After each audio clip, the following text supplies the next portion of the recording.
I treated it like Pirates Code. You know what Pirates Code is? You fall behind, you get left behind. You know, that's Pirates Code, and it's harsh. It's harsh, you know. But that's how I treated myself when I went back to school. I was like, you know what? When everyone was telling me all this stuff was too late, I took it as a sign. I was like, you know what? How about I just move faster than everybody? You know what I mean? That's kind of how I took it.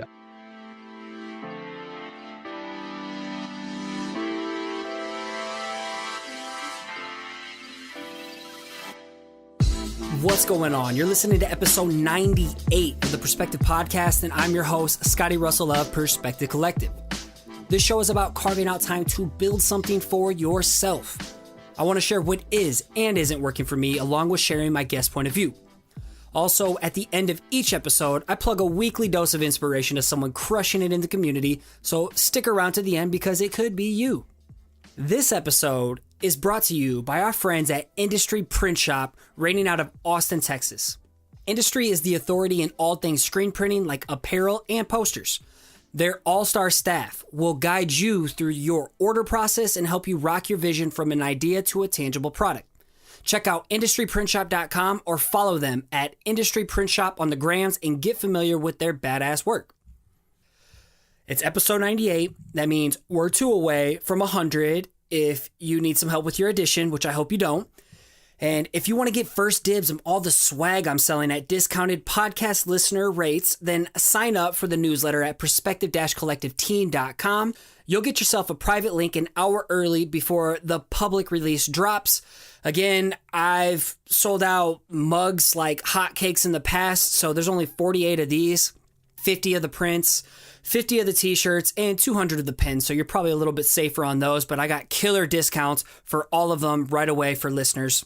Also, don't forget to submit your episode 100 artwork so I can reshare it and show you some love. And go to my Perspective Podcast account. You can see I'm already sharing it over there.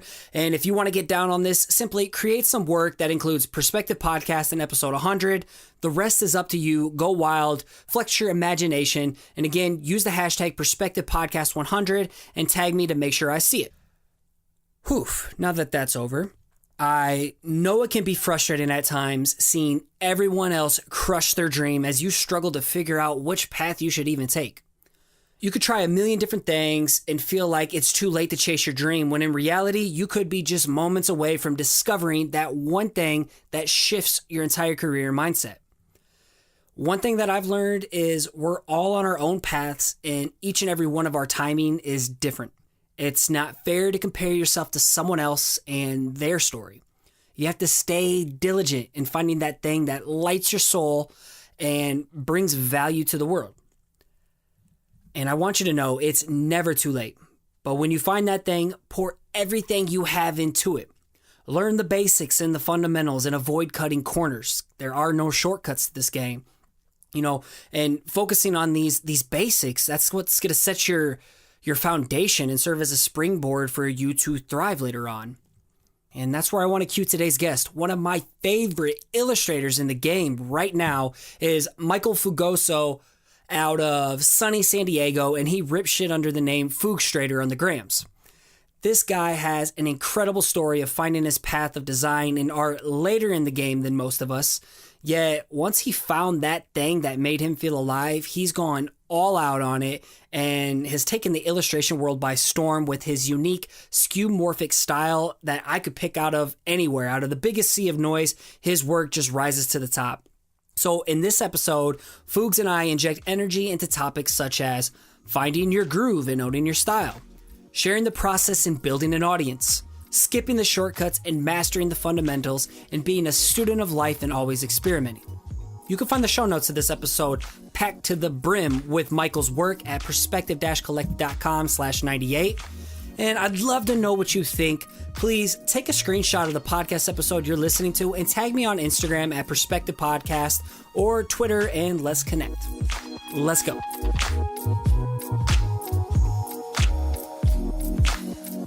Today I'm joined by my illustrator brother from another mother, Michel Fugoso, better known as Fugstrator. I'm so stoked to have you on the show finally. What's going on? How are you doing, my friend? What's up, Scotty? Dang, I'm happy to be here, dude. And for those who don't know, we started recording and then something messed up on my end. So now we're officially recording again, and I'm making him repeat everything over again.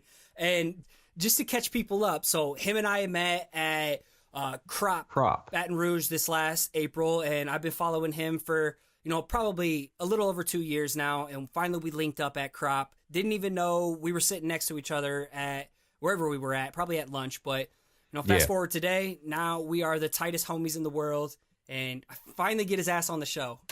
Right, man. I just want to give you a big hug right now. Well, for those who don't know, I'm going to have you repeat yourself, a brief Wikipedia page summary about yourself. Yeah. This is good stuff. I started as a graphic designer in this field, like with web design, graphic design. That's kind of my background.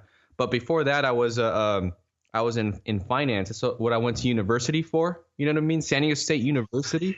And this is where I said gross. you're like disgusting, man. Banking. No, I'm just kidding. But yeah, I went to university, man. I was there for like 6 years, dude. I didn't know what I was doing, but I met some good people, bro. I met some real good people, and that's my biggest takeaway from the university. When you started school, because you started when you're 29 or 30 in the graphic design field, going to school. Oh yeah, that's right. Yeah, bro. So what made you get into design in the first place? Was it because of friends, or what sparked you to switch from the banking and the numbers and the crunching of all that world to get into visual arts? Oh man, I don't know. Have you ever talked to people about their money before? Oh, it's the worst. I talk about my own money with my wife, and it stresses me out, and I just want to go draw to get away from it. Yeah. So that's what it was? You just jumped ship? I think that's what it was. I was in like the mortgage industry, and then it's either like I ask people, hey, can you afford this house? Or I just send them a shit ton of paperwork. You know what I mean? Like, hey, like I had the job that nobody liked dealing with me, bro. Like the salespeople didn't like dealing with me because I would push their sales back, and then like the customers didn't like dealing with me because I made them fill out paperwork. So it was like one of those jobs that, like, I think it's because they made me feel sad. You know what I mean? Mm-hmm. That like I didn't feel happy with what I was doing, and I didn't really. That was what I was trained to do for like how many years. It wasn't the right fit. You had the ladder you were climbing was against the wrong wall, kind of sense. Yeah, yeah. It's like what do I do to change this? So and when I went to university, I was a C student, man, at that 2.0. I was all about that 2.0 stuff, and I went back to design school when I turned 29. Actually, no, when I turned 29, I decided to go, and then when I turned 30, that's when I'm like, okay. And you don't know how many people told me that I was too late. It was too late to go to school, man. It's too late to restart. Never too late to figure out, what you're supposed to do. Yeah, it's that Asian family thing, man. The Asian family, they want you to be doctors. They want you to be. So that's a true stereotype. It's true. Yeah, it's true. It's true, man. Like, I talked to a lot of my friends who are in that same scenario. It's like I mean, I was lucky to have very open-minded parents. My parents are like dude, it's all about family, And my parents are super cool. They were really supportive around the whole thing. But you don't know how many people were like, dude, don't go back to school, man. You got a good thing going. Look at you now, finding your stride. So you didn't even know about Photoshop or Illustrator until you were like 30 years old, right? Yeah, it's not. Yeah, I knew what Photoshop was, but I never touched it. And I never knew that there was, I didn't know what a vector was, before I took my first Illustrator class. I had a whole mental shift, like when I was in San Diego State University, like I'd be the one that would sit in the back, you know what I mean? And just like try to get through classes, go and ratemyprofessors.com, choose the easiest teacher out there so I can, get that 2.0 GPA. And then like when I went to this school, I was like, no, I actually really want to do good. I want to learn. I want to meet the cool people. I treated it like Pirates Code. You know what Pirates Code is? No. Enlighten me. You fall behind, you get left behind, That's Pirates Code, and it's harsh. It's harsh, But that's how I treated myself when I went back to school. I was like, you know what? When everyone was telling me all this stuff was too late, I took it as a sign. I was like, you know what? How about I just move faster than everybody? You know what I mean? That's kind of how I took it. I don't know if that was the right way, the right mindset, but it's helped me at that time. I think that's great because there's a listenership for people who maybe are just in school right now to people in their 40s, still trying to find their groove. And like Gary Vaynerchuk, he didn't find his mojo until he was 40. Fudge, Gary V, man, I love that guy. Me too. He likes a fire under my ass. So like, What changed? You went from 2.0 to valedictorian, I believe. Yeah, I think it's because when I was at the university, I just didn't care, man. I didn't care what I was doing. All I cared about was meeting people. Like I majored in Japanese too when I was in university. So like, yeah, a lot of my friends right now are from Japanese class, and then like I can't even speak Japanese, bro. Like after 4 years of that stuff, like I don't even like my friends. Or like I would go to Japan. I went to Japan with my family a few years ago, and then like I couldn't help them, dude. I was like, I'm just like you. I can't speak. I'm a tourist. Yeah. So what was the factor when you graduated from school? Did you just get into freelance right away, or how did that work? Where did you work from there? And do you have a day job right now? I think you do. From the last time we had a little chat from Instagram. So I'm 100% freelance right now. Yeah. What was the jobs you had before leading up to this? Oh shoot. Okay. This is what people want to know. People ask me to ask these questions. Yeah. You know what? Let me. Okay. I'll start from there. So, when I finished design school, like I was actually working. I was like, it was my goal to work full time in design while I was in school. You know what I mean? To be a full time student, full time design worker, so I worked at a real estate company first because, my background was in finance, right? And then like I was actually working at this bank, and I was like, guys, dude, I can redesign all your flyers, I can do all this stuff. And it's like a whole world I've never seen before, bro. If you guys want to make like quick money as a designer, just jump into real estate. Cause like how many you know what I mean? Like how many realtors need a freaking designer? They want you to take their headshots, slap it on their business cards. Like all of them need that, dude. And they're all terrible at that. If you're into video, open house, get your drone out there or something. Oh, it's huge around here now. Like, yeah. So that's how I started. I started as a designer for a real estate company, and then I became a marketing director at that company. That was like my second job is being that marketing director. And that title, dude, as a marketing director kind of pushed me in all kinds of gave me the confidence, to get bigger jobs. So after that, I would like work at a few agencies here and there. And agency life, man, that's what I wasn't prepared for, dude, because that stuff is fast. Like it's like a lot of production work. Yeah, and like that's where I really got trained to hit those deadlines. I mean, school trains you to do that, but it's real life freaking agency work that really like kicks that into you. Yeah. Because I kind of work in that with the day job, and the main motto is always under promise, over deliver. If you can do that and hit your deadlines early, like, build in your cushion, like that's in project management and, communication with people. So basically that was what was setting you up to where you are today, it seems like. Yeah. And like, I always talk about like that career change, from the finance to design. But like, I feel like that background I've had at the university working at those shitty banking jobs, you know what I mean? I think they kind of like mentally helped me to like to deal with people like subconsciously, you know what I mean? And how to move up that corporate ladder quickly and stuff like that. Like I think that all that stuff trained me for all the design work, all the design jobs that I had later, because they all kind of had the same type of structure, Yeah, I'm a firm believer. All those shitty jobs that one has in the past, like there's always like one little nugget that you needed to help mold you to whatever position you're in or grinding towards today. And that's so true. So like those shitty jobs, there's a reason why you're there. Yeah, dude. What was that thing I saw? That you watch Casey Neistat's podcast or I'm not podcast.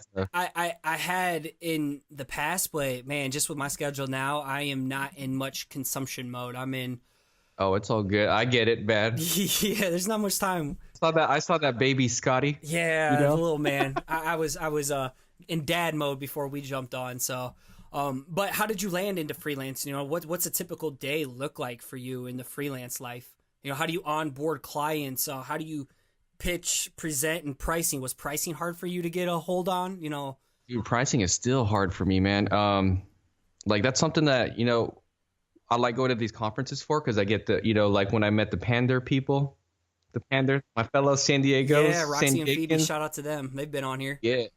Yeah, it's good to like, to talk to them and because they're so good at that outreach and that marketing type stuff.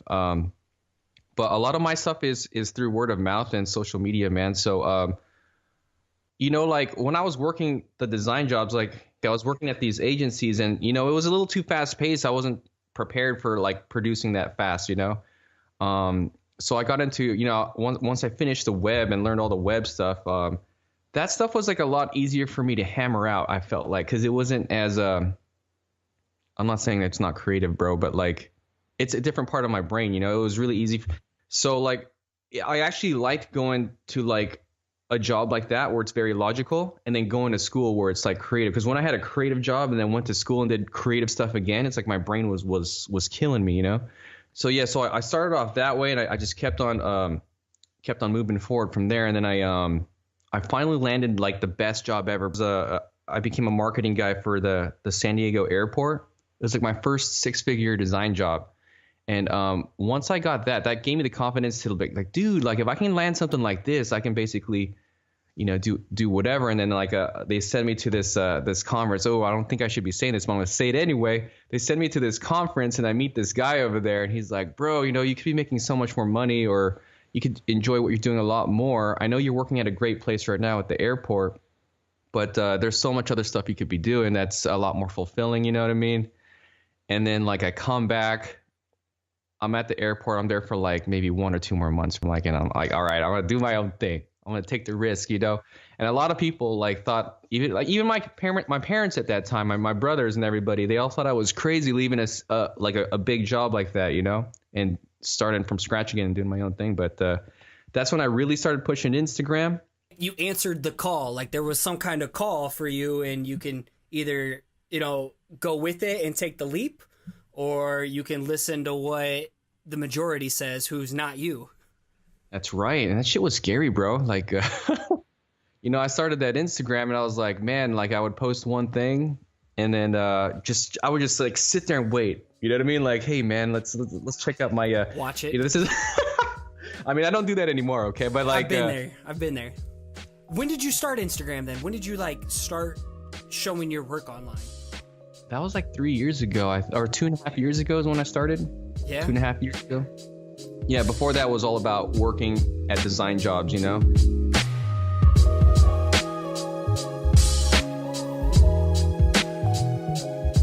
Did you treat Instagram as a tool immediately? Did you like go in, start learning the hashtags, the accounts that will feature your work? Yeah, dude. You did right away, or did you just, like when I started off, I was just posting just really shitty doodles, not great compositions or lighting or anything like that. I just post it and, you know, didn't think about it until like one feature from Good Type. Like I was like, oh my God, there's like a whole nother world to this. Dude, those features, bro. That's what really changes the game and gives you a little confidence. Like, holy shit, like I can do this. That's right. Yeah, that's I started off, yeah, just like that. Like actually, if you scroll down to it's pretty quick if you want to scroll down to the beginning of my account, because I only have like 200 posts on there. Flexing. You know, I built like almost 50K on 200. I know I need to increase my output too, but like if you look at how it started, like I start off with like logo designs or something like that. I'm scrolling all the way back. Keep talking. Yeah, I didn't even know how I was doing it. I was like, I'd be like, hey, 10 days of logos, you know? So I would make logos. You made like little side projects. Yeah. It was like stuff I did at school, stuff at like from work, and stuff from like current clients at the time. I see that VV from Final Fantasy. Oh yeah, is that the one where he's like taking a dump? Yep. Yeah. Yeah, I was really into the fan art, you know. That's kind of how I started the Instagram, drawing stuff like that. I was a huge fan of Musketon. Do you follow that guy? Yeah, he's a beast. Musketon, yeah, like actually he went in and he had like a little showcase at my school, and that's kind of what really pushed me into Instagram, because that was kind of his model at the time. So I would do the 10 days of logos. I did like robots, and then all of a sudden, like I drew one thing. I forgot what it was. It was the ship. Yeah, I think it was a Planet Express one, or like it was the NASA one. I forget. And that's the one that like things like really blew up. And I kind of stuck to more of that skeuomorphic style, because that's because, you know, I don't know why. Like once that blew up, it's like, I know it's kind of bad to be like, hey, let's do more stuff that I think people like. No. Not at all. Not at all. Honestly, okay, so this is what I call the secret sauce, your sweet spot. It's the overlap of what you're best at, or what comes easiest to you, what you enjoy, and then where there's a market for it. So if this is something you like and you're good at and you're quick at it, and then people are engaging with it, then hell yeah, man, go and hit on that even more. So like the engagement is what you saw, and you're like, I'm gonna keep doing more of what works. Like that's just the formula. It's funny too. I got some funny feedback too, where like people will be like, skeuomorphism is dead, man. Why are you doing that stuff?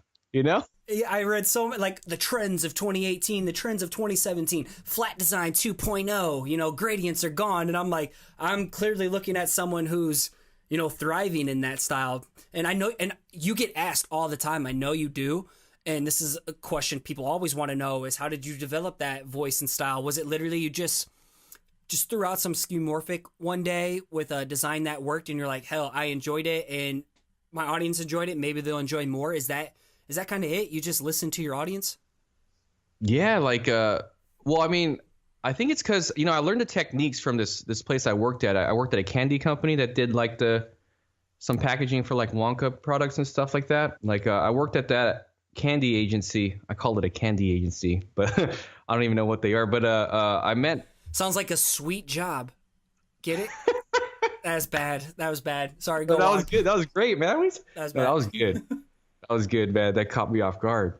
But yeah, it was a pretty sweet job, you know. It's funny, man. My boss there. Sorry to go off tangent, but my boss there, when I had my interview, she was super honest with me. She's like, "You take this job, there's no way up, dude. You know, this is a stepping stone job for you. You work here." Like, there's already a number 2 guy. I'm the number 1 person. You're going to be the number 3 person. That's it. No one's leaving their job, bro. So, you know, I loved that honesty, dude. Loved it. So I took it in a heartbeat. And then like, you know, I got real cool with my boss. That was like my favorite boss ever, I think. And she taught me like some really cool techniques. And then I learned this really unorthodox way to do like lighting and shadows in Illustrator from her, which is basically using Gaussian blur, which is a Photoshop effect, you know, to do all that stuff. So like, you know, when I do a lot of my work, a lot of people are thinking like, hey, you know, that's not technically a vector. But there's like a hack to it. If you were to copy your Illustrator work and paste it into Photoshop as a smart object, it becomes infinitely scalable within your Photoshop file, you know, so it's a vector. It renders like a vector, you know? So like, I think after I learned that technique, that's when I started like pushing it. Cause that made a lot of sense to me, like getting shapes over shapes over shapes and then blurring them and blending them, stuff like that. Like that's where that all started. And then, I don't know, I posted one of those on Instagram and, it's crazy. Like, I don't know. A lot of in my head, I think it's a really easy technique, and a lot of people are like, "How do you do that, man?" That's a big ass tip right there. Like I use that for the day job, but I never thought about like how in depth of style like you do it. You know, that's a huge takeaway. Write that one down, everyone. Yeah, man, it's a lot easier than doing a gradient mesh, honestly, and I think it looks better too. Like it looks more way easier. Yeah, it's a lot easier. And yeah, gradient meshes are tough to deal with, I think, in my opinion. Or maybe I'm just not using it right, but no, those things are complex if you make them complex, especially on the level of detail that you do it. Like that's going to be a complex gradient mesh for sure. Yeah. And the downside though to this Gaussian blur technique is it makes your files huge though. That's I'd say that's the only downside to it, but it's fun, bro. You know. Do you feel pigeonholed within this set style right now, or do you just enjoy it so much that it's attracting the kind of work that you want? Or are you afraid to like go off and just test the waters of something new? Because for me, I'm like consistently inconsistent. I don't feel like I have that set style that people are going to hire me for. Like I like trying so many different things. I don't have that it style like you do. I can see one post from you and I'm like, dude, that's totally Fugs. You know, I don't feel like I have that yet, but do you feel like you're pigeonholed within this style that you can't pursue something outside of flat or skeuomorphic? No, you know, like, actually I don't, you know, I feel like I could do this forever just because like, you know, I'm just like looking at my favorite illustrators out there. Scotty.D.Russell, what's up? Favorite letterers out there. Blushing. Come on, man. But we got, you know, like you know, Andy J Pizza. Oh yeah, dude, I talk about his podcast on here all the time. Like, it's probably not healthy to like tell everybody to go listen to someone else's podcast, but that dude's on another level. I think it's cool. Like, like Joe Rogan, that's all he does is bring other podcasters on there. You know what I mean? Yeah. And Elon Musk, you watch that? I Elon watched that Musk one. episode? His laugh on it is like, ha ha ha ha. You know what I'm talking about? Yeah. There's a lot of gems in there. It's It awkward, but there's a lot of especially when they talk about like the freaking ones there. Instagram engagement and the likes and the fake lives of people on Instagram. That was pretty that was pretty powerful. How we're all cyborgs. Yes, Yeah, I love that. living in a simulation right now. What were you about to say before I cut you off? I feel like with every style, you can make an infinite, like, you can create the variety within a style, you know? I think it is easy to get tired of it, especially if you're heavy on the technical side, you know, which I'm not. I'm terrible with technical stuff, you know? So, yeah, I think it's for me, I like finding the variety within a style. And then I have experimented with new things, you know, like, but it's still kind of the same, you know what I mean? Yeah. like the paper stuff that I do is still like, it's still flat. Fits within under that umbrella of that current style you've been curating, just a different channel that you can take it. Yeah, pretty much, man. But I think that's what I do. And I do see maybe that shifting a little bit in the future, because I see a lot of people getting into 3D, you know, like 3D illustrations. And I just want to give that a try to see if like maybe that opens up new avenues for me, or like if it's even fun, you know. Well, I like how you're still staying under this umbrella, but then you go and find an animator, you know, and then you make your work move. You find like that next dimension to things. And now I know you're big into video, and I know you're experimenting more into video. And can you tell us a little bit about your push for Instagram TV and the content you're trying to produce there?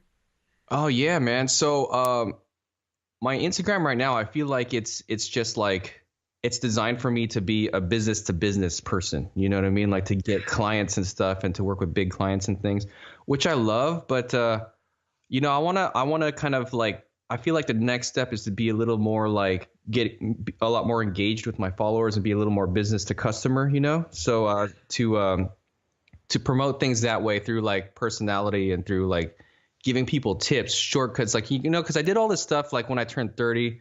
I'm 35 now, so I feel like I did a lot in 5 years, but at the same time, maybe I moved a little too fast sometimes, or I felt a little burnout here and there. And I know exactly what you're talking about, man. Yeah.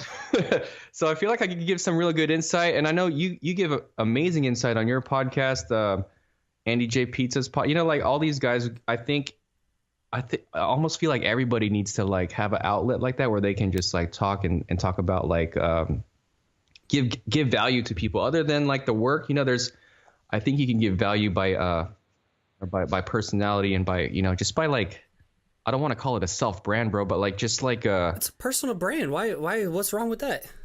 I don't know. There's nothing wrong with it. Yeah. I don't know. Nothing wrong with it, man. Yeah, I think the more human you are in your brand, the more not only big businesses are going to be attracted to it, but, you know, your everyday average Joe or Jill like me is going to be even more attracted to you. I want to continue to learn more from you. You put out a product, I want to just buy your shit just to support you. Plus, I know there's value in it because it's going to help me develop as my own designer and artist. So I think the direction you're going now is awesome.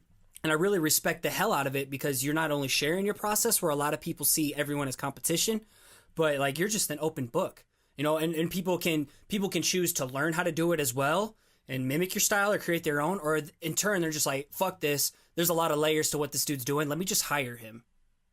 So there's beauty in sharing the process. Yeah, man. You know what's funny? Like, I like this feeling of being like exposed all the time, like the open book feeling, because it's like there's nothing to hide, like Daily V or something like that. Yeah, right. He's like, I have, you guys know everything. There's like absolutely nothing for me to hide. There's no like deep, dark secrets or anything like that. It's like, that's what I love about the social media stuff. I try to be as honest as I can on it, you know, that imposter syndrome, get all that stuff out of my system, and you know what I mean? And I saw that on your podcast, bro, that imposter syndrome episode. I keep it open, man. Open book. Yeah. Open book. Yeah.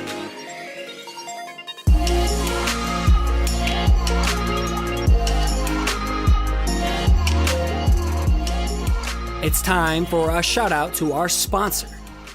My homie Tony Diaz and the industry print shop crew out of Austin, Texas are leaders in the world of screen printing. And they work with juggernauts like Draplin, Morning Breath, and James Victori, and they want to make cool shit with you too. If you're looking to get started in the merch game with prints or apparel, take advantage of this podcast listener-only deal. When requesting a quote at industryprintshop.com, mention promo code PERSPECTIVE to receive free screen setup up to $120 or get 100 free 3x3-inch die-cut stickers on any new minimum order placed. Say you have a 4-color design, well, this promo code is literally going to save you $120 right there. Or leave your mark by plastering 100 stickers all around your turf. Either way, it's a win-win. You can also stay up to date with the new work they're slanging at Industry Print Shop on Instagram. And once again, take advantage of promo code PERSPECTIVE when requesting a quote online at industryprintshop.com. Thank you, Industry. Love you guys. Well, why is it important you to be open to share your process, and what's been the benefit? Have you seen the benefit in it of like building your tribe, not just the B2B aspect, but the B2C? Like I see you utilizing those Instagram features like, hey, ask me a question. I've been wanting to do that, but I'm afraid something will come up with the little one that I can't like get to people's questions and I just waste people's time. But, you know, I see you responding like full paragraphs to people and super open. Man, you know, now that we're talking on this podcast, it's like it's hard for me to pinpoint like a starting point on all these topics because there's like there's just so much stuff. But I like to. So I don't know if I told you, but I teach design right now, like at a school. The school I graduated from. I'm a illustrator teacher there. Awesome. Do you have to get like a degree or anything to go back? They're just like, hey, come back and help us. You know what I love about the creative career? I feel like you can just jump, man. If your portfolio is great and everything, and then you show that value immediately, you don't have to do that like, you know, graphic designer 1, graphic designer 2. Yeah, I don't think a master's in graphic design is ever necessary. I would never tell anybody to go do that. Right? Yeah, you know, like you don't have to jump, like you don't have to work through this ladder. You can just make a badass portfolio from the get-go, you know, and then and show your value immediately that way. So you're teaching right now at a university. So you have no issues of teaching and sharing what you know. No issues at all, man. What I don't like doing though is I don't like giving people like step-by-step tutorials though. Like do this first, do that. So you don't want to take the time to ever like make a course or anything on skeuomorphic and sell that? I would make a course, but it would never be like, guys, let's draw an entire, I don't know, robot together. You know, it wouldn't be like that. I would teach more principles and thinking in ways that would actually just, I don't know, with my experience with teaching students and everything, like when I do that step-by-step thing, it puts them in this box, I feel like, you know, where they do learn the techniques and stuff and they learn stuff this way, but that's all they do. You know, they don't do a lot of exploration. I mean, that's how I found the skeuomorphism thing on my own, is by exploration. Like someone taught me techniques, but I took those techniques in a different way and took those, you know, and took stuff that like looked at what DKNG was doing and took some DKNG stuff, looked at some other stuff that my man Adam Grayson, you know what I mean? To see Adam Grayson, yeah, he was on the podcast too. Right, I watched that episode. You know, I learned a lot from him. You know, talking about the Disney stuff and the NDA things and being careful about that stuff. Yeah, don't be sharing your work if you signed an NDA. Right. I love that guy, man. But what I love the most right now is we live in a world where like I've had my shit ripped off recently, just blatant rip-offs, or I've seen other people having their work blatantly ripped off, and it's like there's a fine line to say you're inspired, but at least give credit. But right now you're giving credit, but you like take these little bits of what other people are doing and then you put them within your new techniques and your new styles under your umbrella, your channels, and, you know, push them to the next level to make them yours. And I think that's so important for people to do. Like in the beginning, like I was tracing stuff all the time growing up. Thankfully I didn't have social media, but now it's like I'm constantly searching, how can I perfect or produce my own style to help rise above the noise? You know, it's too saturated. I see so many people doing the same shit, and like I scroll through someone's work and I think it's someone else's, but really it's someone else's ripping them off and then someone ripping that style off, and I'm like, my God, just a saturated field. And I don't know, like I could be wrong at this, you know. I'm just going by experience and teaching a few people. Like that's why I don't like giving people step by step. This is how you do this. This is how you get there. I'll show you exactly how I do it, but I will teach you the foundation first. Just like building a house, your foundation needs to be strong, right? So I teach them that, I make sure their design principles are like set before I teach them any type of technique stuff. Because that design brain, dude, that's a hard thing to get. That's the thing that takes years. It's the technical stuff you can learn in months, like 2 months, maybe you're probably good at it already. But the getting that visual eye, like I was talking to Lincoln Design Co. at that crop. The homies Lincoln. They're sick, dude. I love those guys. I love those. Their work is insane, man. Like when I look at it. They just shit gold. Right. Like Tywin Lannister. Yeah. They got that Midas touch, man. Yeah, Tywin Lannister. They were telling everybody that you either have that eye or you don't, right? And then like I appreciate that they said that, but at the same time I feel like everybody could develop that eye. You know what I mean? And the way to develop that eye is not to jump straight into Photoshop or jump straight into Illustrator and get real excited about that. Like that's how my classmates were at school, they're like, "Man, when are we going to take that Photoshop class? When are we going to take the Illustrator class?"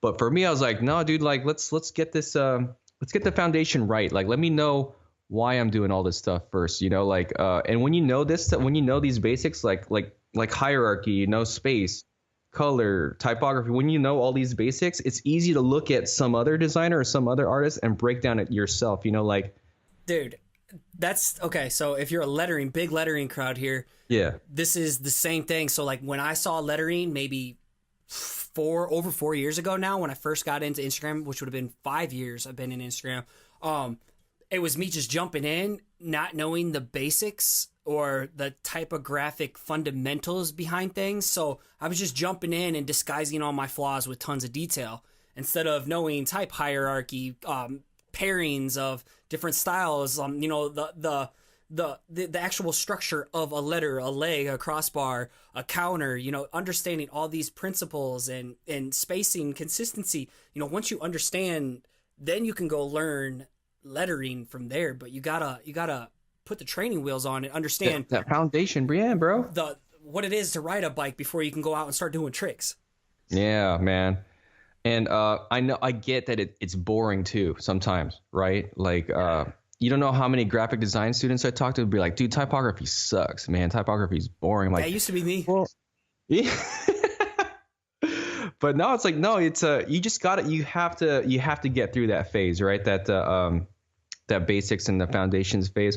Usually when I critique other people's work and there's something missing in their pieces, there's always an issue with hierarchy. What's the dominant? What's the secondary? What's the tertiary? Yeah, right. So like if you don't know this stuff, it's real hard for you to I think to excel. Like you can be a master at like the technical stuff, like I say, like you could be a master at Photoshop and Illustrator, but still not have these principles, and your work ends up being a little bland, a little dry, and then you're missing something, and people wonder, like that's when they throw in the towel. Instagram, why is my following not growing? Why am I not getting the features? Why am I not attracting client work? It's because you're probably missing the 101. So that's what I was trying to tell you this whole time. Is the reason why I love teaching, bro, is because I want to get that out of people, and that's the reason why I'm doing the IGTV stuff is because I feel like I have this formula on how to get that out, and there's a barrier to entry, just like with everything, with every freaking thing, there's a barrier to entry. Like I said, like learning those principles could be boring, but just get through it. You know what I mean? And I'm thinking I have these like tricky, like I'm sneaky sometimes, like these fun ways on bringing them out with people, Well, so by the time this episode drops, will you already have your IGTV going right now? Yeah, man. I was supposed to have one out this week, but I'm gonna. So is this like a podcast or what is this? I'm calling it a podcast. It's just a long form discussion, bro. Episodic adventure of getting in the mind of Fugs and learning the basics. Yeah, I'm just gonna start talking about stuff. That's what I like, because I tried doing the YouTube thing, and not that I hated that. I love the video process is long, man. You need it's too much. That's why I don't do YouTube. I don't have enough hours in the day to do video. So like I'm honestly getting inspired by you with your IGTV experience, because like I don't have the fancy setup. I just got an iPhone 8 Plus, but that's like my content creating machine right now. I don't got a fancy camera. I think that's the best way to go, is to make a lot with lesser tools and to not be about the gear. You know what I mean? That's one thing I teach in my my class too, because a lot of people are like, hey man, let me just jump in and I want to get the best MacBook Pro out there. You know what I mean? I want to spend that $4,000, you know, just get a maxed out MacBook Pro. I'm like, dude, you could do everything you could do with like a $1,500 one. You know what I mean? Or like the tools don't make the end product. It's true with lettering or illustrations or graphic design. You know, you could. I've been using a simple HB pencil I got from Walmart for practically my whole life. You don't need this fancy $100 lead holder or anything like that, or a fancy MacBook Pro. All right. Be resourceful. Use what you got right now. Use what you got. And I swear, like, the best artists, the best designers, they know how to make stuff with limitations and restrictions. You know, when you throw in the limitations and restrictions to your work, I feel like you just get so much better in your work. Constraints breed creativity. Yeah, right. You're making moves now, so what's something big you have in store for us moving forward? Is your main focus moving forward IGTV, or do you got any kind of, I see you have like a design cuts deal going on right now. What kind of things you got shaking up right now so people can look forward to? Oh, you know what's funny, man? I never have a goal, bro. Like, what? I don't like, honestly, like, I have a general goal, you know, but I usually have about like 5 milestones I want to hit a year, and then 5 things I want to do every day. That sounds, I don't have a goal, but yeah, I have. Get the fuck out of here. No, but I mean, like, I don't have I guess my goal, I mean, like, I don't really have like oh, you know, I want to build this, you know, and get to that point, or I want to. Are these milestones and goals each day flexible? Yeah, they're very flexible. They're very flexible milestones. So like you kind of wing it each day, but yet you still have your eyes set on a target. Yeah, it's like I just make sure I accomplish something each day. One big thing a day, man. That's everything. Right. That's how I feel like I'm actually improving, or actually like doing something, you know. And then if I do those 5 things for the day, I feel great, bro. If I say I'm gonna wake up at 6 in the morning and get on Scotty's podcast, you know, and then I wake up at 7, I'm like, fudge, dude. And then what actually happens? I woke up at like 7:30 or something like that, and then we're starting at 7:45. I'm like, oh shoot, and that's when I sent you that message. So now I don't have the best start right now because I didn't accomplish that 6 a.m. goal, you know. But we got the podcast done. We did. That's one big thing today.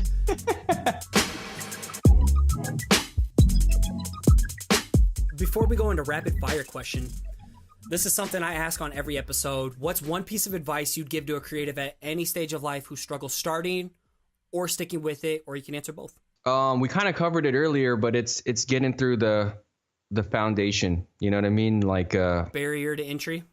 Getting the basics down, and you know that's the only way to develop that visual and creative eye. And like technical stuff is cool too, but I think at the end of the day, for creatives, the most valuable thing is the way you visualize and conceptualize. So you got to keep exercising that more than anything else. You know, like I get that it's great knowing the quick shortcuts to Photoshops and the quick stuff to Illustrator, but you can learn that at any time. But it's that mental way you see things. Like watch a lot of movies, you know. Like I got a lot of Game of Thrones inspiration. You know what I mean? Like, you know, that whole map scene in the beginning. Yeah. You know, that map scene that I never skip through that thing. No, I was just telling my wife yesterday. We just started season 7. She bought me the whole thing for my birthday. I've been dying to watch it again. And literally, it's got to be a custom intro for everyone. Right. And you see, that's a design decision. Yeah. Right there is to let's make it custom. Let's give you an incentive on why you got to watch this thing every time. It's true. You know, and I would say that's good is to set that foundation, and also to this helps me. I don't know if it helps other people, but I like to distinguish between design and art as much as I can. You know, like I feel like art is very free form. It's basically anything. Art could be anything. Design is like there's always a purpose to it. You know what I mean? An intention. Yeah, there's always something. So I think distinguishing those two will especially help on your Instagram, because I was talking about like making things that you think people would like. A mixture of that and a mixture of the art side, which is the stuff that you like. You know what I mean? Like I like to do this, but I know people would like this too. I think that's a healthy way of building your Instagram. When you mix both of those, art and design, I feel like every illustrator needs to have design principles too. Solid, yeah. Yeah, if you're an illustrator, you got to learn design. That's like that gives you the restraint, I think. And yeah, bro, that's what I would teach people trying to be illustrators, I guess, is or wanting to be illustrators. I should put a caveat here. Don't put all your eggs in one basket trying to create what you think other people want to see. Make sure first it's something that you enjoy doing in the first place. Don't go out creating shit that you don't give a fuck about and putting it out there, and then you're crushed when other people don't give a fuck about it either. So, I think it starts with you. It's something you like and enjoy doing, and then it's working, so you do more of it.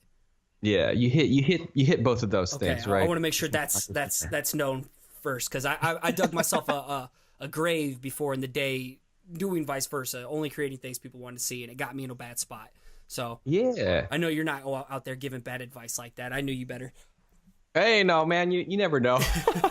You never know. Like, I have this whole, like, people ask me how do you develop your style, and then like on my Instagram, I have a highlight section that tells you my whole formula on how to develop a style, which starts off with knowing who you are and first. Beautiful. And now, like, I feel like changing the whole thing. It's like I feel like I learn a new piece of information that changes all the other stuff that I that's having an open mind, being coachable, loving to learn. Yeah, dude. Yeah. All right, rapid fire questions, my man. Rapid fire, let's go. If you were on death row, what would your last slice of pizza be? Oh man, don't hate me, bro.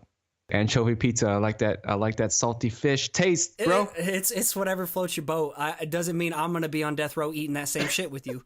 But you got to sit with me, and you got to smell the fish out of my pizza, though. That's the thing, because we're both gonna be, we're both gonna be on death row together. Yeah, yeah. I could see us if we have some more time spending together out and about. We would probably cause a ruckus. Yeah, right. That's it. Where do you seek your inspiration, online and offline? Oh man, offline, we kind of covered it.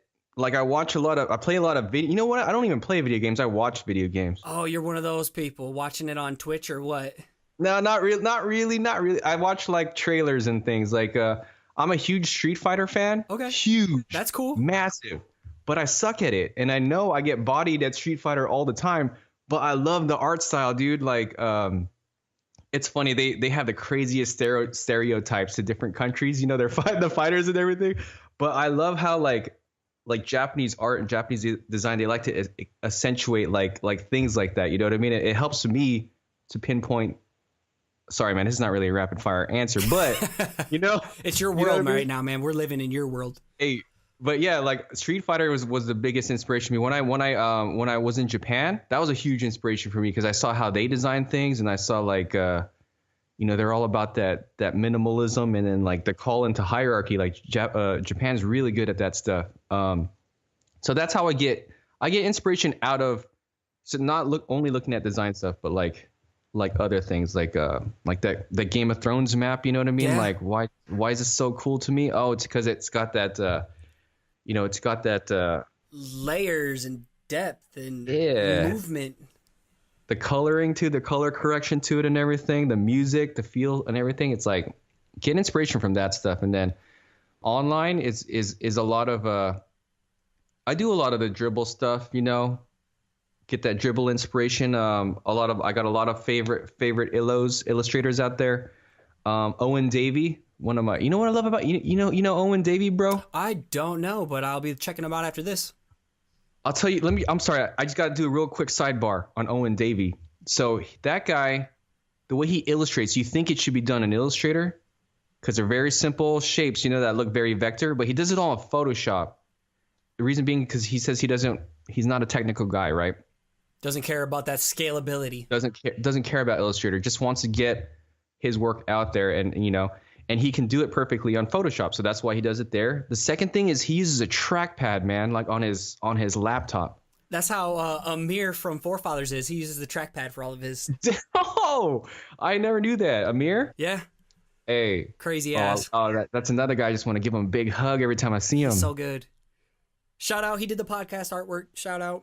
I saw that. Yeah. I saw that. Dude, I got to cop me one of those shirts, They're coming. Nice.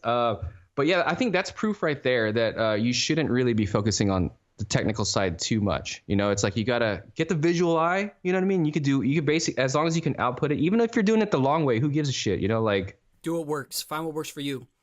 Right. So the people are wondering, script serif or sans serif? Sans serif. Yeah, you're a clean and simple type guy in everything you do. I've never seen you use script, so that's why we're gonna collab before the end of the year, right? And I don't know how to do it. That's why. I'm yeah. gonna throw some script your way, and then we're gonna make something pop. Throw it my way. I mean, I love the look. I would love like a Fugue script type thing. You know what I mean? Like a Fugstrator script type look. I'd love that, man. But like that baseball logo style. Kind of with a little like underline, like a little swoosh at the end or something. Yeah. Yeah, that would be sick. I love them all, but sans serif is my go-to. Yeah, I could see that. All right, where can people go to find you online? We got Instagram is the main thing. That's the main thing I'm pushing, IGTV and the Instagram feed. And then Dribble, get me on that Dribby Triple B. It's all under the name Fugstrator, right? All under Fugstrator. I have a Fugstrator.com that I never update, so don't go there. Everybody's got a website they don't update. But I will update it one of these days, but like not right now. I mean, you can go if you want to check it out. Cool. That's it for now. That's all I'm going to give you guys, I think, for the... Anything else you need, I'll toss it in the show notes, all right? So you got a while till this episode drops. It's all good, man. But yeah, keep out on that IGTV. I'm gonna post my podcast, non-podcast type. It's not really a podcast, I'll push that really, really hard on this too. All I'm gonna do is just turn this thing on and be like, what's up? What do you guys want to talk about today? Watch me add fills and strokes to this circle. All right, man. Michael Fugs, thank you so much for taking the time to do this. I'm glad we finally got to make this happen. We got to make a collab happen before the end of the year. I promise. I told you I would get this done. Thanks again for sharing all this knowledge and value, and I can't wait to drop this one and show everybody your work and all the awesome value you drop, man. I appreciate you so much. All right, well, we'll be in touch. Have a fantastic day. All right, man. All right, homie. Peace. So there you have it, another episode in the books. And ladies and gentlemen, I have to introduce to you Michael Fugoso, aka Fugstrator. This dude's energy and personality are extremely infectious, and he's bringing so much value to our community. So please, please, please, I beg you, make sure you show him some love, and don't be afraid to reach out and ask him a question, because he's just a swell dude like that. Michael, I have mad love for you, dude, and I hope that we can continue to connect, and let's get on this collaboration soon, my man. Moving on to this week's dose of inspiration.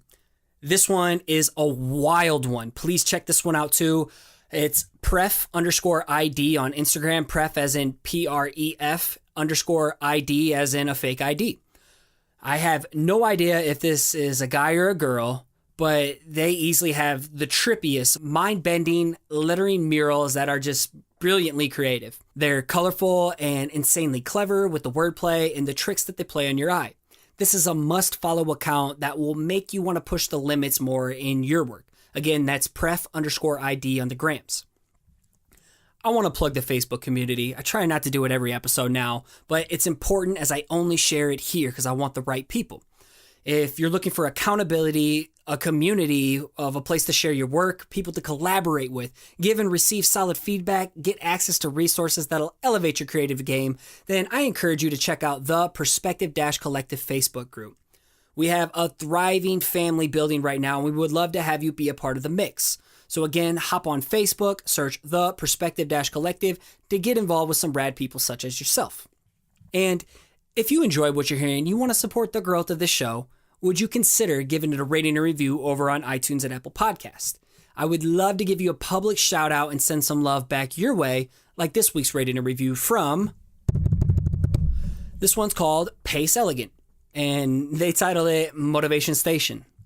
All right, they state, this podcast is the best at motivating creatives to push themselves to be the best they can be. Scotty brings amazing content that showcases other creatives and how they grind for greatness, as well as his own struggles and work ethic that will inspire any creative listening to get into gear and do something with their talents. Thank you. You pretty much just summed up this show better than I ever could. I might have to snag this and put it in my bio. So thanks again. And as I wrap things up, I got to give a huge thank you to my homegirls, Áine Brennan, for editing the podcast, and Paige Garland for doing the show notes editing. And she's taken on a shit ton more work on the outside of it too. So I could not do this without you two. These ladies are amazing, and I owe them so much gratitude. Also, one final thanks goes to Nick Jenkins of Blookah for all the dope theme music you hear on the show. Check them out at SoundCloud or on Instagram at Blookah. That's BLOOKAH. And as you finish off this week strong, I want to continue to encourage you to keep showing up, keep putting in the work, and keep creating. You got this.